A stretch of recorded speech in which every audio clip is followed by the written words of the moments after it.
kemarin durasinya lama, ya tak pedot. Ya, tidak apa-apa. Ini yang ketiga ya. Teh sudah ada? Hah? Kopi, sip. Ya. Jadi kemarin harus kepotong karena ternyata memori saya tidak cukup teman-teman ya. Ya sudahlah, ya namanya pengen memberikan yang terbaik buat teman-teman, tapi alatnya tidak memungkinkan, ya gimana lagi. Akhirnya ya sudah. Sesudah saya hapusin semua, ini baru bisa rekam lagi. Oke, saya lanjut ya. Jadi perkelahian di Samsung itu sebenarnya hal yang biasa. Yang dikeroyok itu sebenarnya sudah biasa. Dan saya sudah tidak takut lagi jika suatu ketika dia harus dikeroyok lagi, karena ketika mereka bisa saya lepas, ya luka-lukanya tidak parah gitu loh. Dan yang terparah adalah yang saya ceritakan waktu itu, ditinggal ke gereja dan dia diajar habis-habisan sampai selesai. Itu yang paling parah. Tetapi jika berantem nih, wah, dan saya langsung turun tangan untuk mengambil mereka, ya sudah tidak. Dan imbang, walaupun dia ompong. Kok ompong mas? Ya di sini saya ceritain kenapa dia ompong. Nah,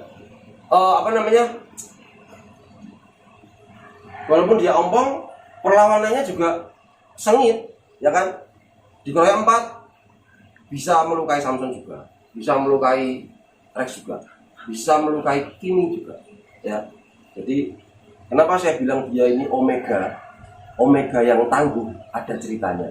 Nah, jadi teman-teman begini, dulu waktu saya cerai, saya kan harus pindah, ya, saya harus pergi, saya pindah rumah nih. Yang saya bawa waktu itu, karena saya ini ngontrak, saya harus cari kontrakan, dan atas kemurahan Tuhan juga, Tuhan kirimkan seorang teman saya yang punya rumah kontrakan. Dia bilang, tidak usah bayar, pakai aja. Seorang teman yang akhirnya jadi seperti kakak buat saya, ya, seorang anggota K9 juga. Nah, dia kata, kamu itu aja, tinggalin aja, tidak usah mikir bayar. Pokoknya dibaik-baikin aja rumahnya.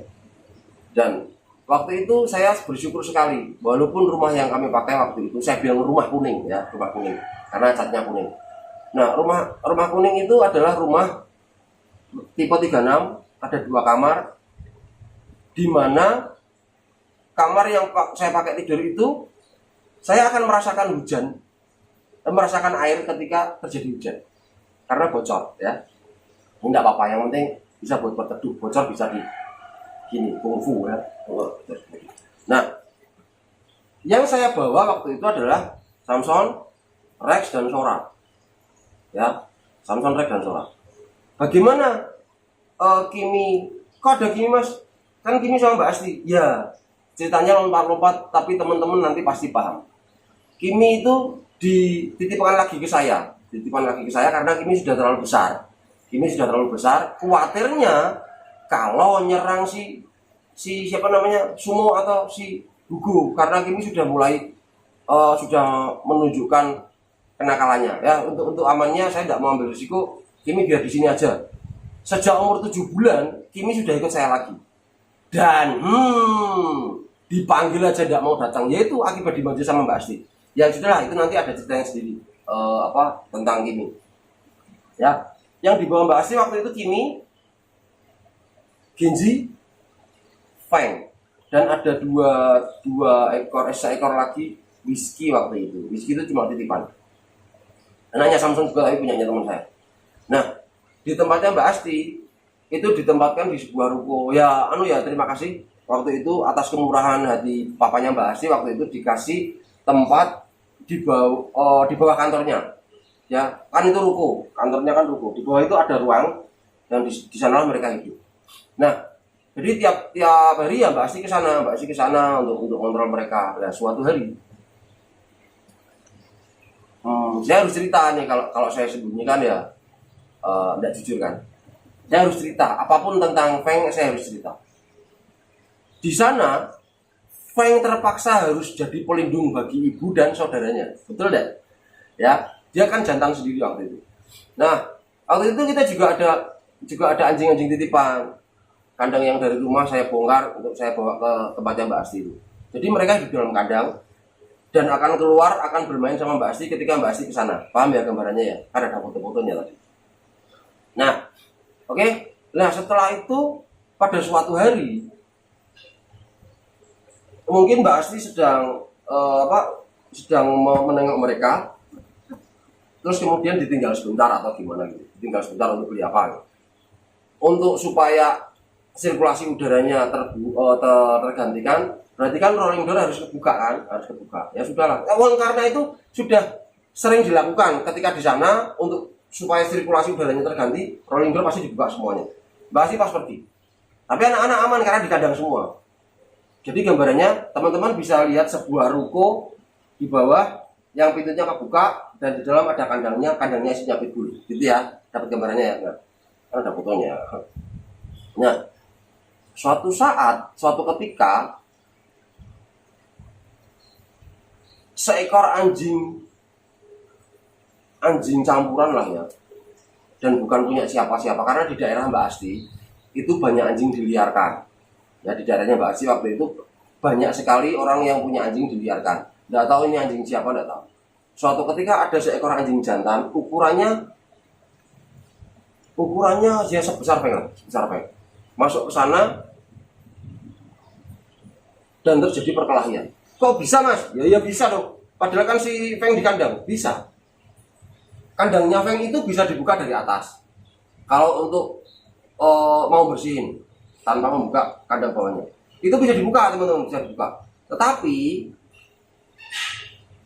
tutup kandang yang di atas itu diberi karung beras, diberi pokoknya pemberat lah ya, supaya tidak bisa kebuka sembarangan. Berat, dan untuk anjing membuka itu tuh sesuatu yang mustahil kayaknya. Nah, pada saat itu Mbak Asti pergi untuk membeli apa? Ketika pulang sudah ada bangkai seekor anjing. Masih udah. Ada bangkai seekor anjing berlumuran darah di sana, dan Feng sudah di luar kandang. Ya, Feng sudah di luar kandang. Saya waktu itu tidak ikut bersama mereka. Saya di tempat yang jauh, dan dari yang digambarin Mbak Asti itu saya bisa sedikit menggambarkan kronologisnya. Ini si anjing datang karena Feng yang di dalam kandang ini merasa ada anjing yang masuk ke daerah teritorialnya. Ya, yang membuat Feng merasa tertantang, kemudian dia harus keluar dari kandang. Ketika dia keluar dari kandang, itu membuat dia harus berurusan dengan jeruji besi, betul? Nah, dia berhasil keluar, tetapi mengakibatkan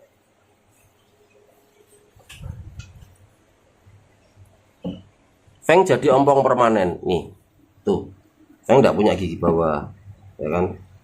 Tuh. Nah, ini adalah hasil dari gigit-gigit jeruji besi untuk keluar. Dan ketika dia berhasil keluar dalam keadaan ompong, dia bisa menjatuhkan lawannya, walaupun dia juga luka. Jadi saya bilang, di Samson's Clan satu-satunya anjing yang pernah menghabisi nyawa anjing lain adalah si cinta damai, si Feng, si Omega. Anjing di urutan paling bawah dalam kastanya Samson's Clan, tapi dialah satu-satunya yang pernah menghabisi itu. Ya, oke, itu cerita masa lalunya Feng, seburuk penampilannya sekarang. Ya, dan teman-teman bisa lihat ini kenapa telinganya Feng tinggal satu. Ini adalah hasil kecelakaan yang saya bilang sebelumnya ya, yang dia dikeroyok di dalam kandang itu membuat telinganya ini pasti yang mengejar Genji dari luar kandang. Ya karena parah, ini kan misalnya telinganya begini nih, berhasil dijahit lagi, tapi karena jaringannya sudah mati, akhirnya ya lepas gitu. Ya, itu sekelumit cerita tentang Feng. Banyak sekali kejadian-kejadian, banyak sekali pahit getir asam manis kehidupannya Feng. Ya, dia juga merupakan dia, Timmy, Genji, si Samson, Rex juga merupakan saksi hidup jatuh bangun kehidupan saya waktu itu. Ya, jadi gimana ya? Mau cerita apa lagi tentang Feng? Prestasi. Waktu itu dia juga sering sih saya bawa lomba, kadang sama Samson, kadang enggak.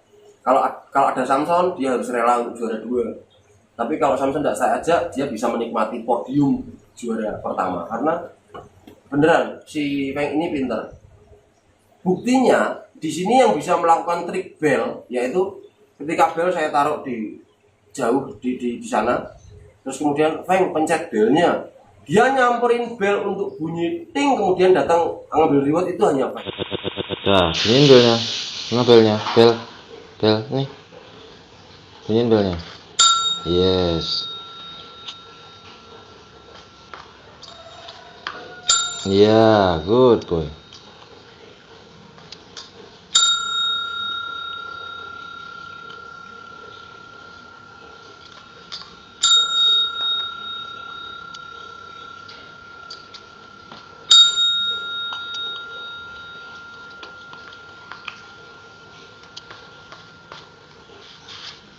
Samson nggak bisa. Samson kalau dibilang Samson bel, itu belnya yang diambil dibawa ke saya, bukan dibunyiin, malah digigit dibawa ke saya. Itu loh bedanya. Jadi Feng ini cukup cerdas, dan saya bilang cukup tangguh. Sampai hari ini dia sudah melalui banyak sekali peristiwa pengeroyokan dan dia berhasil survive, tapi tidak belajar juga. Masih tetap begitu. Kenapa saya gambarkan Feng dengan muka seperti ini? Teman-teman kalau pengen tahu, Samson, pokoknya semua ya selain Feng itu bisa cool. Saya menggambarkan mereka selain Feng. Samson itu gini, Rex itu gini, Genji itu gini, Kimi itu gini. Serius semua, bisa cool. Feng itu gini, selalu gini, selalu celelean. Lah celelean itu buat kita mungkin lucu, tapi di dunia anjing itu maunya yang medium, maunya yang sedang-sedang saja. Seperti Mbak Fetty Vera itu loh ya, yang sedang-sedang saja, terlalu tinggi jangan, terlalu rendah jangan, yang sedang-sedang saja. Di dunia anjing terlalu tinggi disikat, terlalu bawah disikat. Mereka di dalam kawanan mereka hanya bisa tenang ketika dalam keadaan balance semuanya. Nah dia itu tidak balance, terlalu excited, makanya dia sering jadi sasaran bulan-bulanan. Gitu ya. Nanti kalau ada peristiwa yang penting, yang lucu lagi, yang bisa saya ceritakan ke teman-teman, saya bikin cerita susulan buat Feng. Tapi sementara itu dulu teman-teman ya, video tentang ngomongin Feng saya akhiri, karena sepertinya saya sudah menyampaikan dari dia lahir sampai kecelakaan, sampai prestasi-prestasinya, sampai tangguhnya juga, sisi gelapnya juga cukup. Itulah Feng, si 9 nyawa, si Omega yang tangguh. Ya semoga dengan cerita ini teman-teman juga jadi lebih tahu bagaimana satu persatu anak-anak Samson Clan, dan melalui video ini saya harap juga teman-teman jadi makin sayang sama Feng. Ya Feng ya, dulu disayang teman-teman dulu. Oke teman-teman, kalau begitu sampai ketemu di video selanjutnya. Matur nuwun sudah setia menungguin, dengerin saya, lihat video dari yang seri pertama sakit hati, ya seri kedua sakit hati juga, putusnya tidak kira-kira, kemudian yang ketiga ini teman-teman masih sudi untuk menunggu. Matur sembah nuwun. Ya sampai ketemu di video ngomongin Kimi. Samson Clan love you all. Tuhan Yesus memberkati. Dadah.